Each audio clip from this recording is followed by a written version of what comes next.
బంగ్లా పారిపోవాలనుకున్న సైఫ్పై దాడి నిందితుడు టీవీలో తన ఫోటో చూసి ఆందోళనకు గురయ్యాడు. ముంబై పోలీసులు వెల్లడి.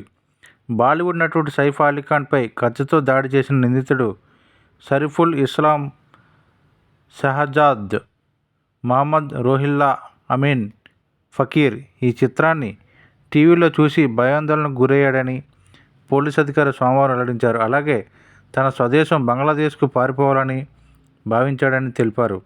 తనను బంగ్లాదేశ్ వారసుడిగా పోలీసులు గుర్తించేందుకు ఆ దేశంలో గల తన సోదరుడిని సంబంధిత పత్రాలు పంపాలని కోరాడని కూడా వివరించాడు. నిందితుడిని పట్టుకునేందుకు సుమారు 300 మంది పోలీసులు దాదాపు 600 సీసీ కెమెరా ఫుటేజ్లను క్షుణ్ణంగా పరిశీలించారు. ఫకీర్ను గుర్తుపట్టడానికి అతను ధరించిన బ్యాక్ ప్యాంటు ఉపకరించింది. అలాగే ఈ నెల 9న అంధేరిలో అతను ఓ మోటార్ బైక్ను వెళ్తున్న వీడియోను పోలీసులు గమనించారు. తద్వారా ఆ మోటార్ సైకిల్ యజమానిని గుర్తించి ఆయన నుంచి ఫకీర్ ఫోన్ నెంబర్ సేకరించారు.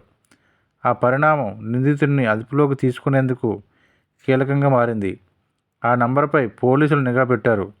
ఆ క్రమంలో శనివారం రాత్రి ఫకీర్ వర్లీలోని సెంచురీ మిల్స్ వద్ద బుర్జీపావ్ తిని నీళ్లు సీసా కొనుక్కొని డబ్బులు డిజిటల్ పేమెంట్ చేశాడు. ఆ ఘటన పోలీసులకు అతను ఉన్న ప్రాంతాన్ని తెలియజేసింది. ఆ విధంగా ఠాణేలోని హిరానందిని ఎస్టేట్ వద్ద లేబర్ క్యాంప్ సమీపంలో దట్టమైన మాడా ప్రాంతంలో పట్టుబడ్డాడు. నేరం జరిగిన 3 రోజులకు నిందితుడిని పోలీసులు అదుపులోకి తీసుకోవడం గమనార్హం. దక్షిణ బంగ్లాదేశ్లోని జాలోఖది జిల్లాకు చెందిన ఫకీర్ ముంబైకి వచ్చి 5 నెలలుగా చిన్న చితకా పనులు చేశాడు.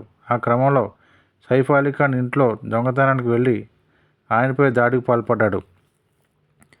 అయితే ఈ నెల 16న సైఫ్ ఇంటికి చోరీకి వెళ్ళిన దుండగుడు ఆయనపై దాడి చేసిన సంగతి తెలిసిందే. కత్తిపోట్లకు గురైన నటుడు ముంబైలోని లీలావతి ఆసుపత్రిలో చికిత్స పొందుతున్నారు. సైఫ్ కోలుకున్నప్పటికీ డిశ్చార్జ్ చేయడం లేదని ఆసుపత్రి వర్గాలు తెలిపాయి. వైద్యుల పర్యవేక్షణలో ఆయన మరికొన్ని రోజులు ఉండాలని పేర్కొన్నాయి.